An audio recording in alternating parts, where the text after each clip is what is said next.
It's Wednesday, November 26th. I'm Jane Coaston. This is What A Day, the show that's here to remind you that you can make delicious cranberry sauce by adding sugar to orange juice and then adding fresh cranberries. Cook them until the cranberries pop, which takes about 10 minutes. You can make that today and put it in the fridge for tomorrow. On today's show, CrookedCon! You might be knee-deep in groceries and wondering if this is the year to deep fry a turkey. Answer? No. But we wanted to go back to our time in Washington, D.C. at CrookedCon earlier this month. If you were there, once again, thank you. If you couldn't make it, here's something special just for you. A bonus episode of our panel on how to protect our elections. During Protecting the Franchise, I got to sit down with Democracy Docket founder Marc Elias, North Carolina Supreme Court Justice Allison, and Nevada Secretary of State Cisco Aguilar to talk about the biggest challenges facing our elections next year and beyond. We recorded this on November 7th, just after Democrats won big in elections across the country. Hello, everyone. Oh, God, that's satisfying.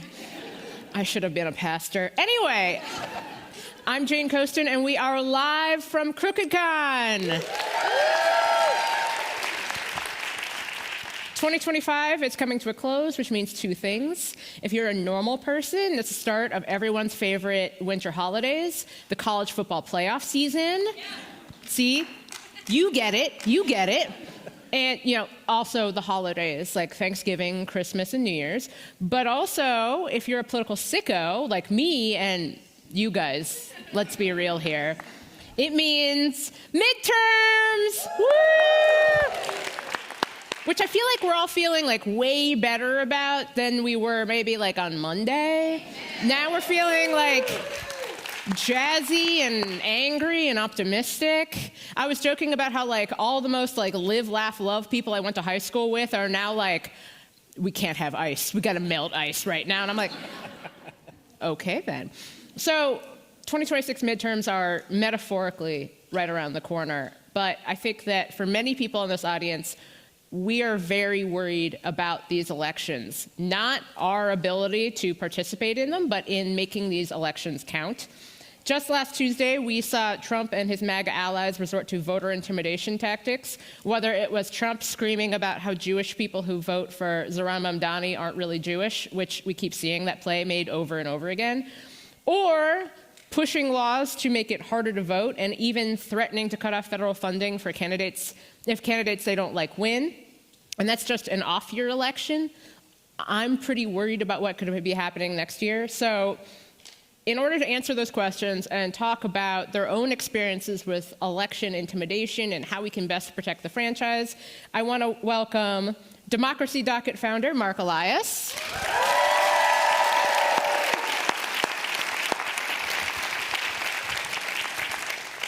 Nevada Secretary of State Cisco Aguilar.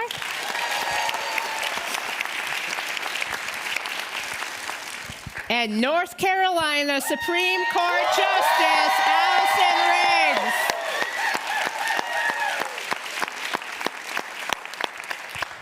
It may have taken her 6 months to be actually seated, but I'm going to say it again.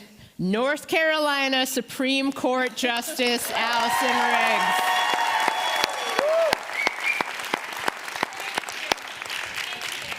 So I think that for many people, there is a growing sense of alarm about the state of elections in America for the giant reason that we have a political party that believes that any election they don't win is a sham. We have an orange would-be dictator that thankfully can occasionally get distracted by doing interior design, but who wants to make it harder for people to vote, using intimidation tactics like deploying federal agents at polling places and pushing for strict voter ID laws, even though many of the examples we see of voter fraud are of Republicans. But I guess that's different for reasons. At the same time, we are in the midst of a gerrymandering war, which is not ideal. Texas has redrawn its maps. California has voted to follow suit. And now other states are jumping in. We're going to get into all of that. But I think it's best to start with, Allison, you have experienced this process, this effort firsthand. And I'd like to speak to your personal experience of the struggle you had to get seated in an election you won, and what that told you about the state of election integrity in the United States. Well, thank you, Jane. It's so great to be with you all today, to appreciate the full sense of irony of what I went through in the first 6 months of this year. It's important that you know that I was a civil rights attorney before I joined the bench. And in fact, I focused on voting rights. I spent 15 years litigating with Marc and defending the right to vote against gerrymandering, against vote suppression, and I learned I got a front row seat to the post-election manipulation that folks were trying. And so I won my race last year in November by 734 votes out of 5.5 million votes cast. And that wasn't the tightest state Supreme Court race in recent history. We had one in 2020 decided by 401 votes. So this is what I signed up to do. And it wasn't scary to me, the idea of suiting up, walking onto the field, being prepared to battle. What wasn't okay, and tight election, we had recounts, great. I am a fan of recounts. I am a fan of things that help instill faith in our democracy. But after that, my opponent, rather than conceding, said, I'm going to try and toss 68,000 ballots in heavily Democratic counties. And he targeted military and overseas voters to do that because it's a special species of ballots. We have 100 counties in North Carolina. He went after 4 of the most blue. So there's a host of problems, and it's why it took 6 months and 2 days to get my election certified, and I was counting the days too. But it was really intense. It was also the most encouraging, affirming experience, and I want you to think about that for a second. It cost me $2 million. My hair fell out from stress. And it was the most encouraging, affirming experience because people worked together. They listened when we talked. We controlled the narrative around this. We fought tooth and nail in a court, and we organized like hell to make sure if we had to chase and cure those 68,000 ballots, we would. We ended up winning in a court, but we could have won on the ground if we needed to, and that's what's so encouraging. It's not going to stop, and it's not okay that it's happening, but you all need to know that we've got leaders, we've got litigators, we've got election administrators who know what's right and know what's wrong and are willing to fight for what's right. And we just need that support, and we're getting it here. Thank you so much. Secretary of State Aguilar, what are you hearing from voters on the ground in Nevada? Are they afraid to show up to elections? Are they worried their vote won't count? Are they getting, a big concern for, I'm sure, a lot of people here is getting bullshit misinformation about elections and how they work. What are you hearing? Well, first of all, Nevada, please. Thank you. Oh, no. Oh, no. It's a Harry Reid thing. We always have to do it. We have to make sure that when you do come to Nevada, everybody's excited to have you there. Well, thank you for having me. It's an honor to be here. I think what I hear from voters, both urban, rural, in our tribal communities, is are we going to have an election in 26 and mostly in 28? Absolutely, we're going to have an election in 26 because it's important to note. Thank you. Woo! Yes. Because in 22, we as Democrats won every battleground state where we ran against an election denier. And the fact that you have strong secretaries of state standing on the front line to say we are going to fight to ensure we have elections. In Nevada, we know that elections are run at the state level and the local level. The president doesn't get to decide when he's going to interfere in the elections process. We know that Nevada elections are established by the legislature and the governor. And if he wants to change our elections process, he's going to have to spend time at the legislature and convince the governor it's in the best interest of all Nevadans, because we understand the importance of our state from a battleground perspective. And it's reassuring that, yes, in 26, we have 26 Secretary of State races across this country. Every battleground state has a Secretary of State race, and we need to ensure that we're back there, backing the Secretary of States who have stood up the last 3.5 years to push back.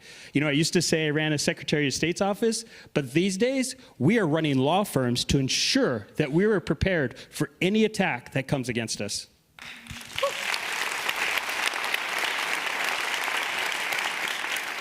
Mark, as the resident super litigator on this stage, She was a more super litigator than I was. I'd like you to speak to what are you hearing when you've been in these fights time and time and time and time. And actually, if I say the word time as many times as you've been doing this, we'd be here all day. But what are you hearing from your experiences in court? What does that look like? Because, you know, one of the challenges of lawfare is that it's not just about winning the lawsuit, it's about the time and effort it takes. Time and effort it takes for people like Allison to fight for her right to sit in a seat that the people sent her to. So what's that challenge been like for you, and what are you seeing? Yeah, so look, I'm not going to sugarcoat this. There's no question we're going to have elections in 2026. You're exactly right. The question is how free and fair they're going to be. You know, right now, my law firm, which, just to put this in perspective, has about 60 lawyers. We are litigating more than 65 cases right now, all involving elections. Now, that number has been going up a lot because of the number of redistricting lawsuits, but people don't realize that while we're focused on, you know, what happened on Tuesday, and we're focused on, you know, all the terrible things that Donald Trump is doing in our nation's cities, there is a right-wing voter suppression war machine that just grinds on. You know, so probably you don't know there have been 5 lawsuits already filed and decided against the California ballot initiative. 5. Republicans are 0 for 5. There's a 6th that's currently pending in federal court. There have been 2 lawsuits already filed against Virginia. I'm proud that my law firm helped defeat both of those. In state after state, we are seeing more and more aggressive litigation tactics by the right wing, and that is dovetailing with an unprecedented power grab by this White House and by the Republican Party. You know, you right now could name a Republican in the administration who is anti-tariff. I can. You can name a person in the administration who has been pro-choice. We could start with the current head of HHS. You can't name a single person in the Trump administration who's not an election denier. It is literally the only uncompromising position in this. I believe that's the interview process. Yeah, that is the interview process. And so what we're seeing is the manifestations of that at all levels. And so Donald Trump has issued executive orders, or I'm sorry, has issued social media posts saying he's going to ban mail-in voting, he's going to ban early voting, he's going to implement national ID, and he's going to take over from the states the counting and the tabulation and the certifying of elections. So all of that is going to get litigated. All of it is, some of it is already being litigated. But Allison's exactly right. You know, you all have to stay in the fight, you know, because ultimately the lawyers, we're playing whack-a-mole, and the good news is, you know, my team and I, we won 64, 65 cases for President Biden in 2020. And I'll end with this. My very first recount, I had done election contests before, but my very first recount was for the then junior senator from the state of Nevada, Harry Reid, in 1998. And I was happy to play a small role in Allison's most recent victory, although Allison, in between those, I did Al Franken's recount, which went till July. So he points out that he is still the record holder for the longest recount. So Donald Trump mercifully failed in his attempt to require proof of citizenship on federal voting registration forms. A federal judge in Washington permanently blocked the order. Mark, do you think he's going to try again in the 2026 midterms? And if he does, could he actually succeed this time? Yeah, he absolutely is going to. So people need to understand this proof of citizenship is about disenfranchisement. It has almost nothing to do with citizenship. Anyone in this audience who wants to prove citizenship has two pieces of paper they need to come up with. Number one is a valid U.S. passport. The other is an original certified birth certificate. If you don't have one of those two, you can't prove you're a citizen. By the way, if Donald Trump wins in the Supreme Court on birthright citizenship, you can take birth certificates off the table. It would only be a passport. The reason why they are pushing proof of citizenship is because the populations that this would most impact are first-time registrants, which are mostly young voters. And it would impact transient voters. And it would impact women who get married and change their last names, because then the birth certificate doesn't match the name on their married name doesn't match the name on their birth certificate. So that's what's going on. This started with a law that they tried to pass in Congress, and it failed. Every Republican in the House voted for it. Every Democrat in the House voted against it, called the SAVE Act. Donald Trump then issued an executive order to try to put it in place. My law firm sued. We won, and that's what you're referring to. There was a permanent injunction issued a couple of weeks ago preventing his executive order from going into effect. What we are seeing already, though, is that in a number of Republican states, they are passing state laws to essentially implement this. And, we're suing those states that are doing that, one at a time. But I don't think Donald Trump is done with this. I think we're going to get another executive order from him on this. And I think we're going to, if you want to know where we're going, it is that you are going to see efforts among House and Senate Republican leadership to say that states that don't adopt this through their own legislative process, are going to be contributing results that may or may not be accurate for purposes of certification and seating. Secretary of State Aguilar, as someone who's, you are literally running elections. What are you hearing from voters with regard to these concerns about proof of citizenship, especially because I'm sure that many of us have seen disinformation online about what's required, that college students aren't allowed to vote at the place where they're going to college. So you've got UNLV students, for example, who may have been told online, like, oh, you're not allowed to vote here because you'd be using an ID from out of state. So what are you hearing from people when they're voting for the first time, when they are the people who the Trump administration doesn't want to vote? That's a great question. And first of all, Nevada runs some of the safest, most secure, and accessible elections in the country, accessibility being a priority. Nevada in '24 had the second highest youth turnout in the country, behind Michigan. Jocelyn and I had a friendly competition about who was going to win.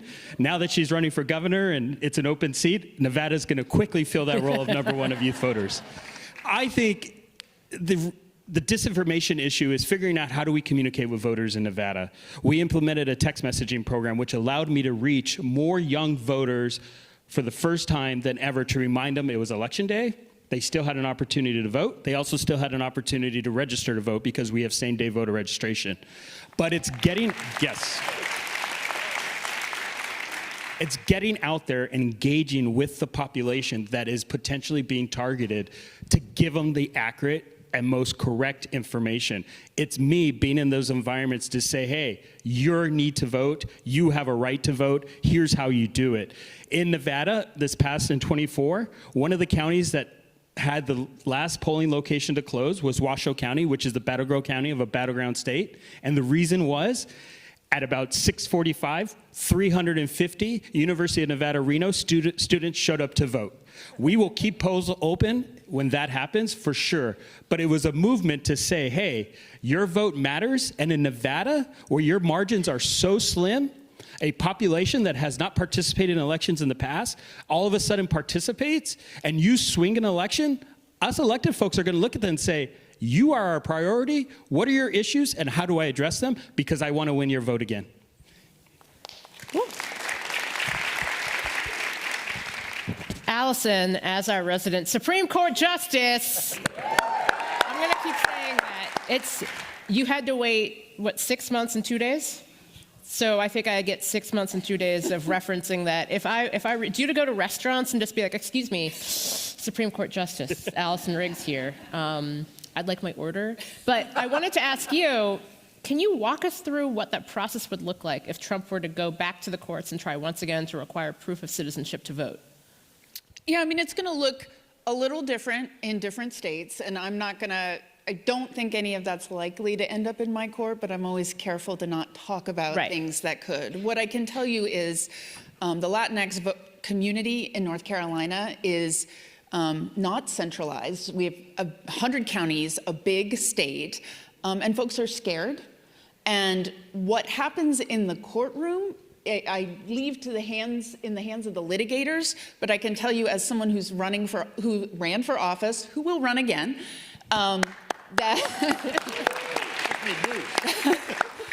That it matters if people are scared to go vote, and it matters the way in which we communicate to them who's going to be fighting for them.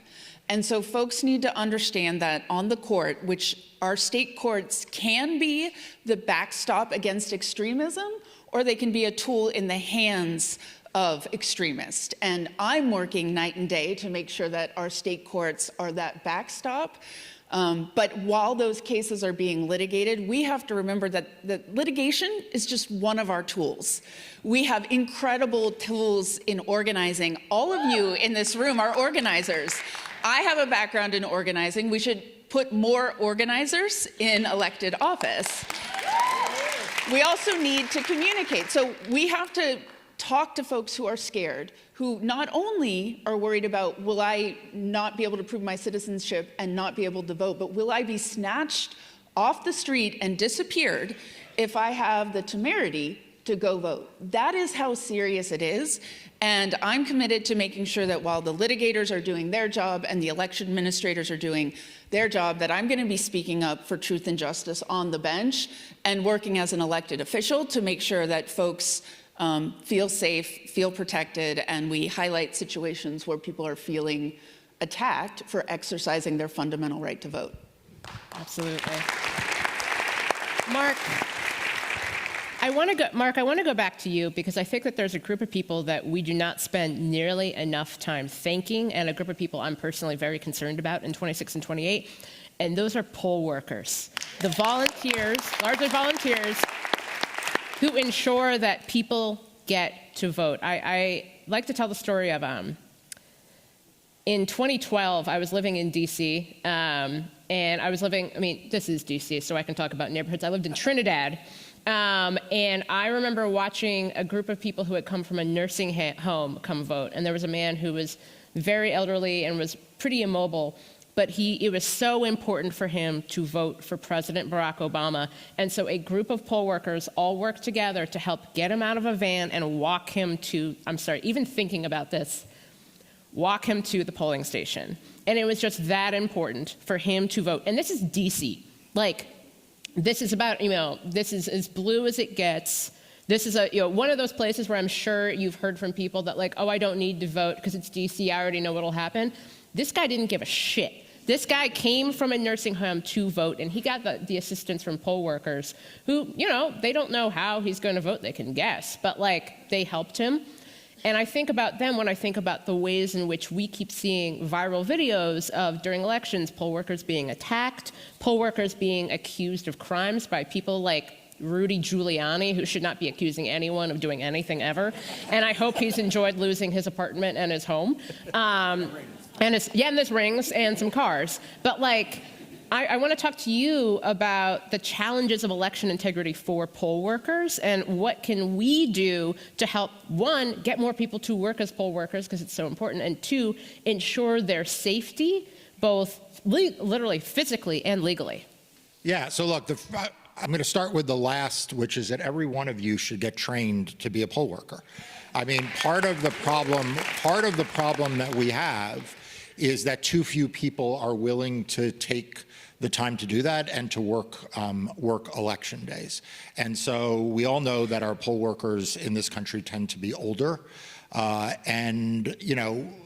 remember having this conversation for the first time in 2020, because remember when COVID hit, we were in the middle of primary elections. And, people were saying look, I really want democracy to function, but my elderly cousin or aunt or parent, I don't want them sitting behind a desk, checking people in to polls. And that, as you say, has gotten more dangerous over time. One of the underreported stories of Tuesday were the number of places where there were bomb threats called in. Mm-hmm. And remember, in 2024, we dealt with a whole host of bomb threats called in critical battleground states across the country. And so if you're a poll worker, you're sitting there thinking, okay, so let me get this straight. I've got COVID and the flu are still out there. I've got the threats that Donald Trump and his minions are lodging lies about. Now there are bomb threats being called in. So look, what we all need to do is we need to, number one, encourage our friends and our families to become poll workers, and that's why I start with that. The second thing is, though, that we need to treat their safety and security as important as any other aspect of the voting process.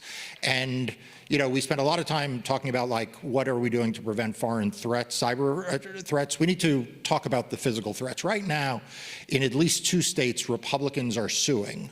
They're suing to be able to intimidate voters and election workers in and around the polling locations.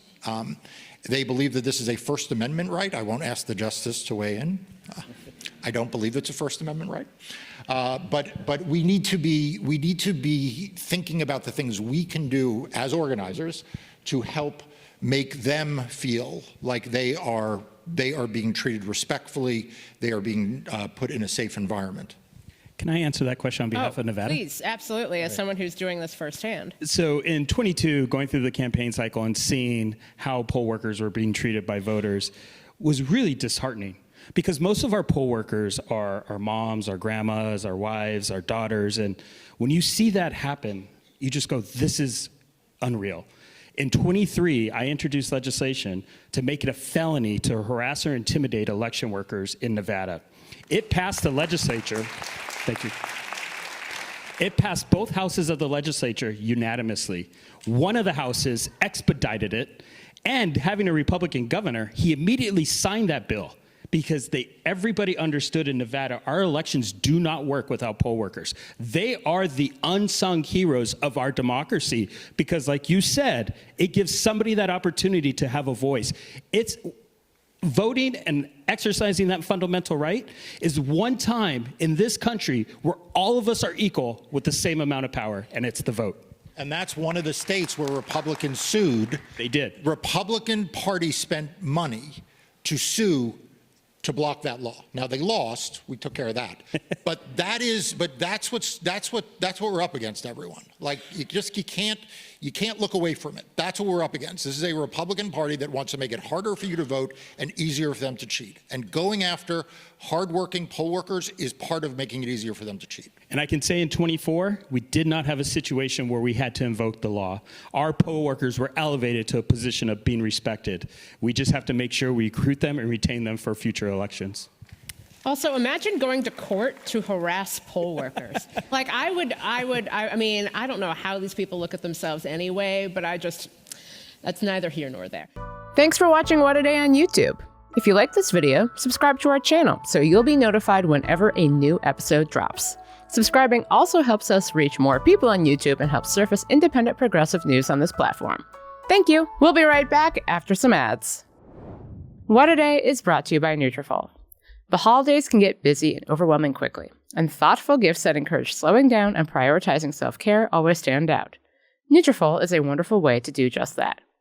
Nutrafol is the #1 dermatologist-recommended hair growth supplement brand, trusted by over 1.5 million people. You can see thicker, stronger, faster-growing hair with less shedding in just 3 to 6 months. Give the gift of confidence this holiday season with Nutrafol. Whether you're treating yourself or someone on your list you know really, really well, visibly healthier, thicker hair is the gift that keeps on giving. Right now, Nutrafol is offering our listeners $10 off your first month subscription plus free shipping when you go to Nutrafol.com and use promo code DAY10. That's Nutrafol.com, promo code DAY10 for $10 off. During Tuesday's election, the Trump administration sent election monitors to New Jersey and California to, quote, ensure transparency, ballot security, and compliance with federal law, because we all know that Donald Trump cares about nothing more than compliance with federal law. Absolutely. Obviously, these are intimidation tactics, and it's interesting because I think that occasionally when we talk about voter intimidation, people will say, like, but so many voters turned out, so it didn't work. One, we don't really know if it worked because some people may have been turned away, some people may have been scared to vote. So I'm curious, Secretary of State Aguilar, Marc, Allison, what other tactics do you think that the administration might try to pull out in advance of the midterms when it comes to intimidating voters, affecting voter turnout? Because we've been talking a little bit about the lawsuits after an election, but it's important to also talk about the process of getting to the election, too. Marc, do you want to start? Yeah, sure. So I always say that to understand voter suppression, you can't just look at it as preventing people from voting. You have to look at it at putting barriers in their way. You know, sometimes when I talk to very wealthy audiences, I ask them, you know, how many of you would wait 30 minutes in line to vote? I mean, I'd ask you how many of you would wait the 2 hours in line to vote? Like, it's great that election officials keep polls open late, but who the fuck wants to wait in line in the middle of the night to vote, right? And so there are lots of things that the federal government can do to simply make it harder for you to vote. So people say, well, will there be military at the polls? Will there be ICE at the polls? That isn't the question I ask. I'm like, how many streets will the military close? Right, because you might not be dissuaded from voting because you see military at the polls, but if you can't get to the polls because the streets are closed, there's no place to park, then you won't vote. Right? And so we have to keep in mind that when they do things like say, we're going to ban drop boxes, what are they saying about banning drop boxes? They are making it harder to vote. When they say we will not put postage, will not prepay postage, what are they saying? They're saying that we're going to make it harder to vote. There are 1,000 ways that election officials who want to make it harder to vote can do so. There are very few Ciscos out there who are finding innovative ways to make it easier. And we have an administration in Washington, D.C. that is leading a movement of right-wing activists and Republican state election and local election officials who are every day figuring out how to make it more inconvenient and thereby suppress voting. So that's before you get to the disinformation and the misinformation and the threats and the bomb scares and all of that. The small incremental changes matter a whole lot. I'm going to just give you one statistic and leave it here. My law firm and I, we sued Georgia in 2020 over their ban on food and water for people waiting in line. Many of you will remember this. I also, by the way, sued New York. And I won and I beat New York. And then I made them pay the lawyers' fees. Because shame on the Democrats of New York for having that law and not doing away with it. But in any event, back to Georgia. As part of that litigation, we looked at the question of wait times to vote. And you can tell a lot about wait times now because you can check cell phone ping data. And if you lived in the 6 metro counties of Atlanta during the primary elections and you were in a precinct that was 90% or more registered voters that were black, you waited in line an average of 51 minutes. If you were in a precinct that was in the same 6 counties, so it's not a resource allocation thing, literally elections run by the same people, and it was a precinct that was 90% or more white, your average wait time was 6 minutes. 51 versus 6. By the way, that's true in almost every place in America, the racial disparity in wait times. So now you understand why they ban food and water in line. They ban food and water in line because it is a way to inconvenience people who are already being inconvenienced because they're waiting in a fucking line. Okay, and so when we talk about, when I say they're going to make it harder to vote, it doesn't have to be the black helicopters people rappelling down. You know, it can be a lot of smaller acts that will prevent it. And the last thing I'll say to your point, you might wait in line once for 2 hours, but are you going to come back and vote the next time? If we're learning anything, it's don't fuck with Marc Elias.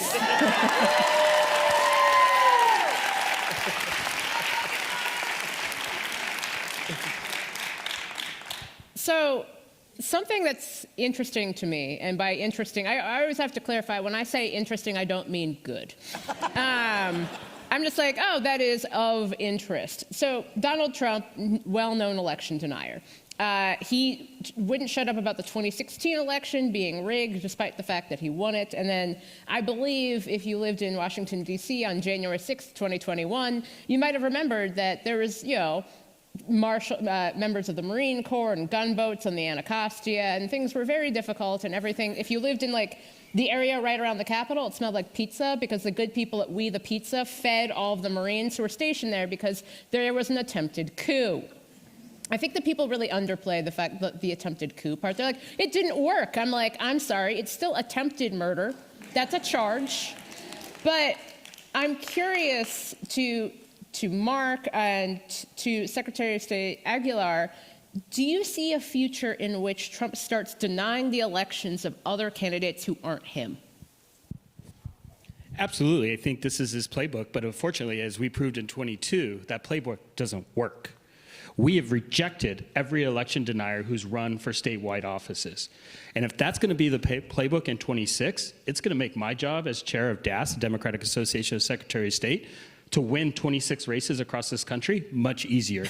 I think the public, both Republicans and Democrats, have rejected the fact that we don't run fair and secure elections. But if he continues down that playbook, he also, too, tries to implement his power as president into elections. But that's, again, as I said earlier, it's not how it works. Elections are run at the local and state level. Our elections in 2020 were fair and secure. And you look at Nevada, we have 17 counties. 2 of our largest counties appoint their register to manage elections. 15 of the 17 are elected by their local communities. 13 of that 15 are Republican. 1 is a Democrat and 1's an independent. They all run fair elections, secure elections, and they make sure the vote counts, pushing back on the narrative that there is, I guess, fraud within the elections. We have proved it over and over again in Nevada through litigation, through transparency. One thing I say about the Secretary of State's office in Nevada is we are modernizing, we're being innovative about the process, but more importantly, we're being transparent about every single process so we can show the public that our elections work as they are intended to work. I want to ask you, Mark, because I think that both Justice Riggs and Secretary of State Aguilar, I understand, I'm about to be mildly controversial here. I understand that both of you have positions in which your job is to defend the franchise and to defend the people. But there's this joke that goes around online about how Democrats will be like, but dogs can't play basketball. And meanwhile, Republican Air Bud is dunking all over the place.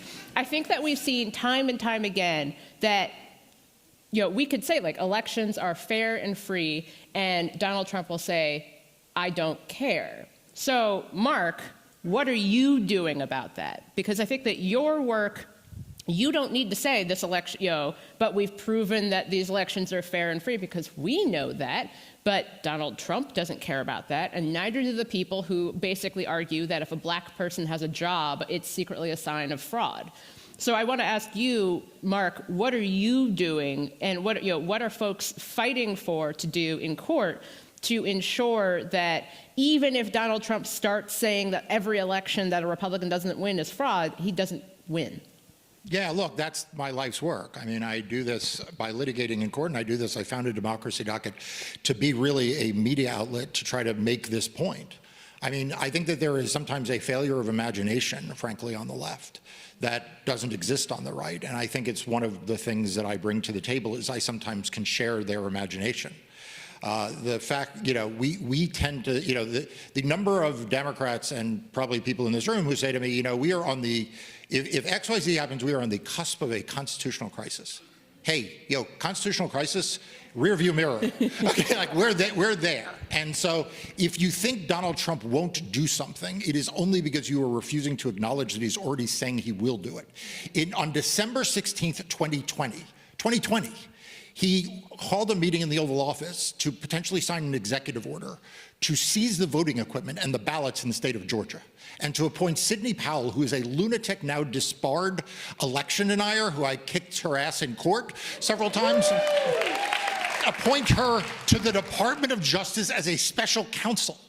The only reason that didn't happen is because the White House counsel's office said that they would resign, and because the Department of Justice senior lawyers said they'd resign. Does anyone think Stephen Miller is going to say he was resigned? Stephen Miller is leading the meetings right now with J.D. Vance to his left and Pam Bondi, yes woman, to his right, saying, how do we steal them in 2026? So we need to be prepared for them to do anything, and I mean anything, in order to stay in power. And if that means refusing to certify winners, they'll do that. In 2022, I had to sue Cochise County, Arizona, because they refused to certify Democrats to winner. I had to sue counties in Pennsylvania because they refused to certify Democrats to winner. We're going to see the most extreme forms of voter suppression and election subversion that we've ever seen. And if we don't come to realize that that is what's going to happen, and instead we live in this fairy tale in which we say, well, Donald Trump's not on the ballot, or we live in an alternative reality in which we say, well, as long as we win every race by 20 points, it doesn't matter. Well, who the fuck has to win every election by 20 points? Like, that's not a democracy, but that's one of the messages you hear. So what am I doing? I'm fighting in court. And more importantly I'm doing the thing that everyone in this room can do. Right now, take out your phone and post on social media. Text your friends, your families, your coworkers, your crazy uncle who's a Trumper, and tell them that what Donald Trump is doing is not okay. And you're not going to sit by and let him steal the next election and subvert democracy in this country. So that's what I'm doing. Yeah. Yes. I just want to give folks a little glimpse, too, of the ways in which our electeds are meeting the moment, too. So in North Carolina and across the state, conservatives have changed how we elect judges. And I'm sure they've done that for just amazing reasons. Amazing reasons. And super good ones. For years and years, Democrats were losing because they were running under the old rules, the way they wish the rules were. Mm-hmm. And last year, we broke an 18 statewide judicial race losing streak because we ran on our values. I talked about what it's like to be the youngest woman on the state Supreme Court. I talked about what it means to be the only woman of childbearing age on a state Supreme Court after Dobbs. Let's put directly affected people at the table to make decisions. And so when it comes to protecting the franchise, when it comes to leading the effort to defend the franchise, we are doing work to meet the moment and to recognize if we have to put a basketball jersey on and be a flying dog. You know, the line I drew in the sand was I'm not going to seek to disenfranchise my opponent's voters. And that's a line in the sand I felt really good about. But I suited up, I gloved up, we were ready to fight. And that's what people need to know, is that whether it's in the Secretary of State's office, in the courts, or in the courtrooms, the litigators, there are people willing to fight. And we will win. It won't be easy, it won't be linear, but we will win. I think that's such an important point, because I think all too often, I think that Democrats are treated as if, especially in the media, and I know I'm a part of the media, it's fine, don't worry about it, but like basically treated as like you have to be the adults, and Republicans can post AI videos of dropping poop from planes. And I think like it's important to say that when Republicans and people on the far right say things and they're like, no, I'm joking, I'm trolling you. I'm like, that's a joke and it's a troll until the second you do it, in which you say it's an amazing idea for Trump to run for a third term. It's an amazing idea to just make it illegal for Democrats to vote. It's an amazing idea to just do all of this. So I think it's one, a good person to follow on Blue Sky, Popat, Ken White. He has something called the rule of goats. And the rule of goats is that even if you're fucking a goat ironically, you're still fucking a goat.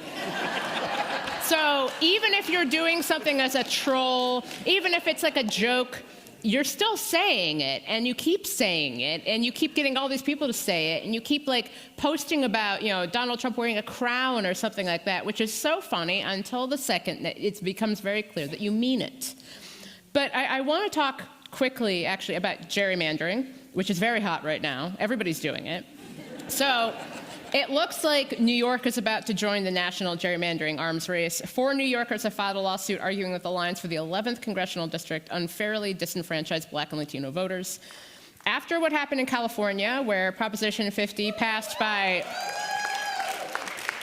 you know, I thought it was indicative of how things were going that I don't know how this happened, but I got a text on Tuesday night from the California Republican Party saying, like, don't vote for Prop 50. And I was like, if this is your plan? Like, the California Republican Party is at this point just kind of like, you know, it's an institution that you could look at a museum and be like, ah, yes, I remember them. But, you know, it did really well. And you're seeing in Virginia that because of a sweep up and down the ballot to flip, 11 seats in the House of Delegates? they will be moving forward with shifting boundaries in the state. So thank you. For some reason, the words just failed me. Somehow the word redistricting, I'm like, we got to come up with like a hotter name for it. Like fairness off. We're going to have a fairness off. So because Virginia will be able to redistrict, so I'm curious, Secretary of State Aguilar, after what happened in California, how do you see this playing out in New York? And do you think more states are going to jump in on redistricting at this point? Again, terrible word. You know, to be honest with you, that question is really outside the purview of a Secretary of State. I understand. But I can tell you why a Secretary of State is important in that process. Great. It is the responsibility of a Secretary of State to call balls and strikes when it comes to issues. And it's our responsibility to ensure that the voter has access to the ballot box. And this is an instance where the voters in California had an opportunity to have a voice and have access to that ballot box. And I'm going to say this again, is secretaries are on the front line of these issues. We need to ensure to protect that access, especially when this guy across the street is trying to tell us that we don't have the right. I know that doesn't answer your question on redistricting, okay. But I have to be out there promoting the job of Secretary of States and the access to ballot box, because every issue we care about, including this one, runs through the ballot box. Can I Yeah, oh, absolutely, Mark. Let me add something about the redistricting, because we filed the lawsuit in New York, and there was actually a hearing on it this morning. So look, here's the deal. When they did Texas, I went on TV and several podcasts and said Democrats should gerrymander 30 Republicans out of their seats. Then California said 5. I said, no, you should do 9. Now they did 5. It's fine. I think that the only way this arms race is going to end is for Republicans to realize they can't win it. Like, if we are just matching their 5 for our 5, their 2 for our 2, like they're just always one step ahead, right? So I'm a big believer that we need every Democratic state right now, and that includes Oregon, Washington, New Jersey, New York, Colorado, Virginia, Maryland, Illinois. Everyone should be looking at what they can do. And the fact is that what Gavin Newsom did in California, nobody thought, I mean, who the fuck thought, well, I know what I'll do. I'll put a map on the ballot. Like, right? Like, but it was ingenious. And what they're doing in Virginia is like really ingenious. So, you know, where does this go from here? Look, Florida is going to redistrict. That's going to be 3 or 4 seats. The question is, like, what happens in Virginia? I've already come out and said it should be a 10-1 map. It's currently a 6-5 map. I saw Politico say that Democrats could gain 2 seats. If I live in Virginia, if they only go for 2 seats, I'm going to literally just, I don't know, like, I mean, you know, I mean, I'd be fine if you told me they wanted 11-0. I could live. 10-1 seems good enough. But you know, but they're going to do Indiana. I think they may very well back away from Kansas. They are not going to do New Hampshire. But this is going to, but then what we're going to get is a ruling from the Supreme Court on the Louisiana Voting Rights Act case. And this is a case, you know, is very close, near and dear to me and my law firm. We were involved in the original case that in Alabama and Louisiana that gained black opportunity districts. And if the Supreme Court strikes down or severely limits Section 2 of the Voting Rights Act, we're going to see all kinds of redistricting in the Deep South by Republican legislatures. I mean, North Carolina's already, you know, Republicans have already redistricted Don Davis's district, North Carolina 1. We're suing and challenging that in court. We're also suing the Texas map in court. But that Deep South, if you listen to what Fair Fight says, that's 19 seats. If you listen to what the New York Times says, it's 12 seats. I mean, like, that's a pretty serious situation that we could be facing, which is why I think Democrats need to keep moving forward. So I'm aware that something that's really important for us to remember is that I think that occasionally Democrats have what I would call despite our being known for doomerism, I think that there is a sense where people are like, well, it can't get worse. Yes, it can. Things can always get worse than they are. But I hate doomerism. I think that doomerism doesn't do what people think it does. I think that people think that, like, you know, if people feel really, really, really bad, then they'll do more. And I'm like, when has that ever worked? Have people ever been like, I feel so bad about myself that I am going to go do good things for myself? That never works. Clearly, you've never read women's magazines. That's not how that works.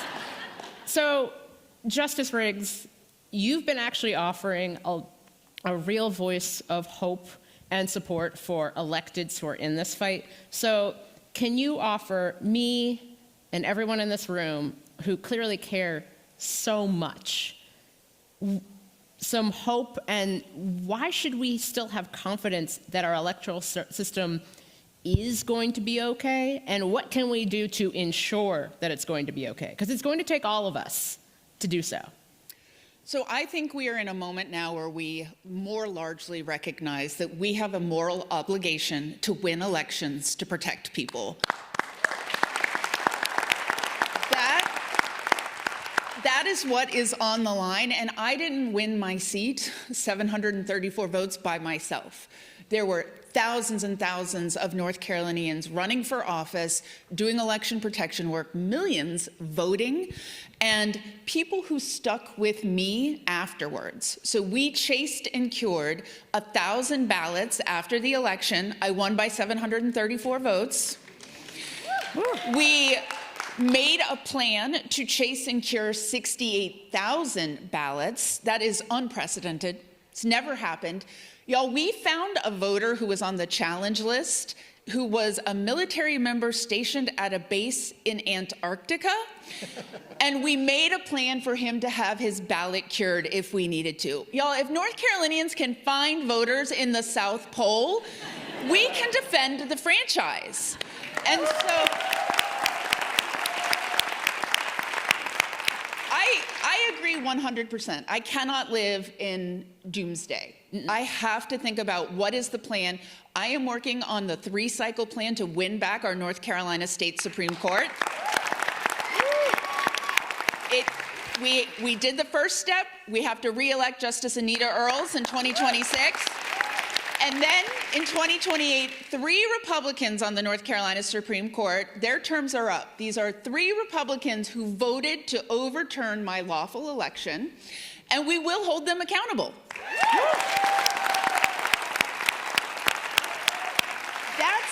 That's where I think we should feel hope, is that we are planning ahead. We are holding and focusing on what we need to do. We understand the assignment. We cannot live election cycle to election cycle anymore. We have to plan. We have to identify the new generation of leaders, talk to the voters where they are. We have to throw out all the old playbooks, and we are building a new playbook, and we played from that book in my election in 2024. We got stronger. They fought us like hell, and we got stronger. So we are working those muscles. We are getting better every time at what we do. We know it's not going to get easy. No one expects that, but we will meet that moment every single time. And it all... And I think North Carolinians will appreciate that all of that will probably be cheaper than keeping Bill Belichick hired at UNC. And his girlfriend.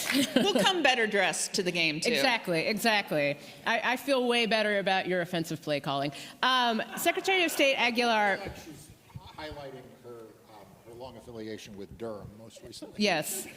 And as a Duke exists, that's all I'll say. Anyway, it's a place, and people go there. Anyway, Secretary of State Aguilar, you've been, I'm aware, you can't talk much about redistricting, but I want you to talk a little bit about, you are working with other secretaries of state across the country to ensure that we all continue to enjoy our right to vote. Can you talk a little bit about what you're hearing and what gives you hope in this fight, when I know that in every election, you and other secretaries of state are under incredible pressure?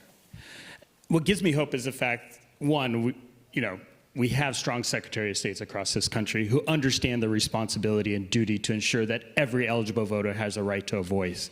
What gives me hope is the fact that we are working collectively together to say we are going to stand up, not as one, but as a team, to push back and say what you're doing over there at the White House is bullshit. And we can only do that if we stay strategic. We get these letters from the DOJ. I like to say they're the weekly love letters, demanding this information, that information. And again, it's like, fuck you. We know what we need to do.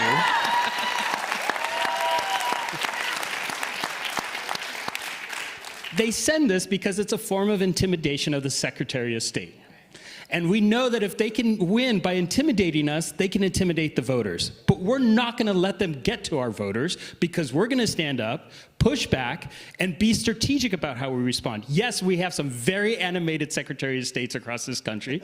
It's because their heart is pure. But if we stand up together and say, let's not be reactive and act the way they're acting, but we come together and say, what is the strategy? How are we going to execute that strategy? And we all have to be in it together, and we have to stand together. Whether it's an issue in Maine with Shenna Bellows, or it's an issue in Arizona, or it's an issue in Nevada, we all stand together as Democratic Secretaries of State, and we are going to tell these individuals and this White House, fuck you.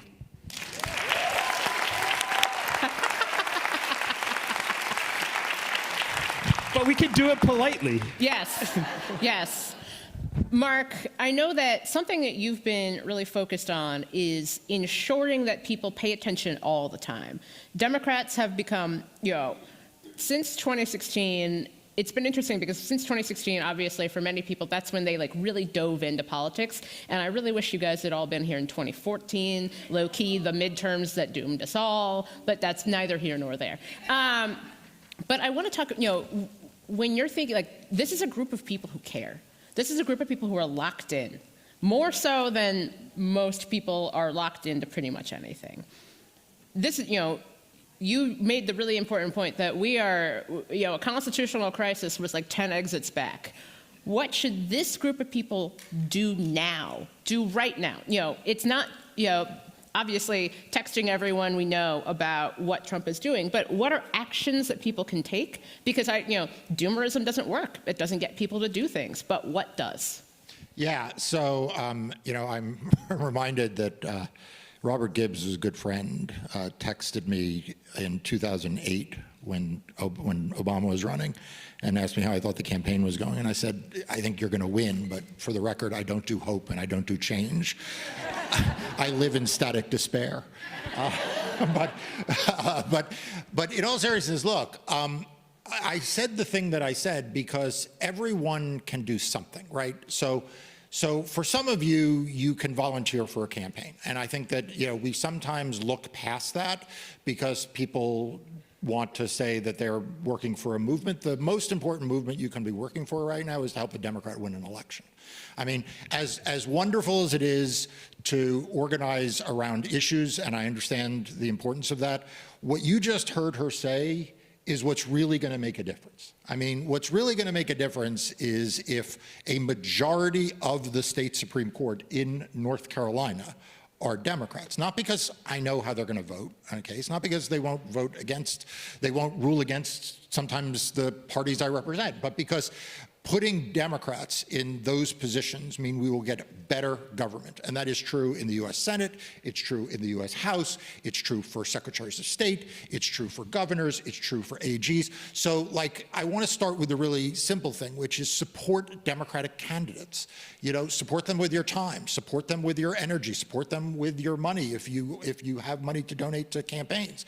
That's number one. Number two is, we live in a really bad media environment. And part of the reason why I'm here, part of the reason why I think so many of you are here is because we want to support crooked media. Because honestly, they are doing the work that, frankly, I wish the multi-billionaires, you're not a multi-billionaire, are you? No. Okay. Sadly. I wish the multi-billionaires that own media companies were doing the work that they're doing, but they're not. And the fact is the legacy media is failing us.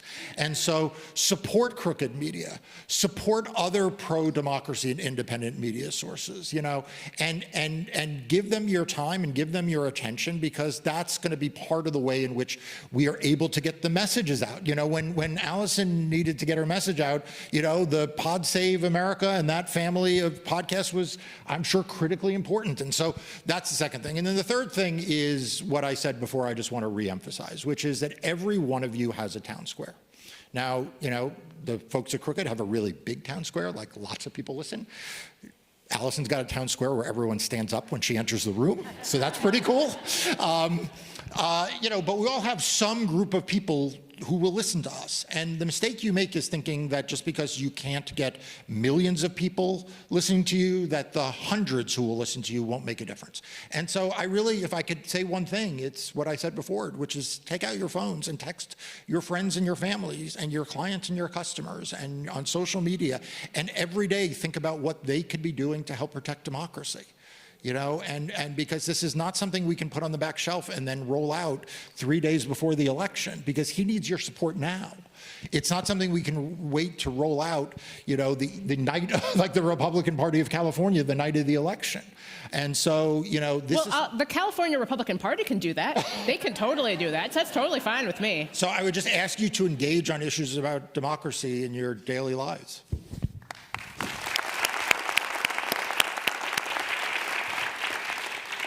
Secretary of State Aguilar, Marc, Supreme Court Justice Allison. Thank you so much for joining me, and thank you all for coming. Please, let's protect our franchise so that we can vote, and let's vote for people who don't suck. Thank you. And sign up to be a poll worker.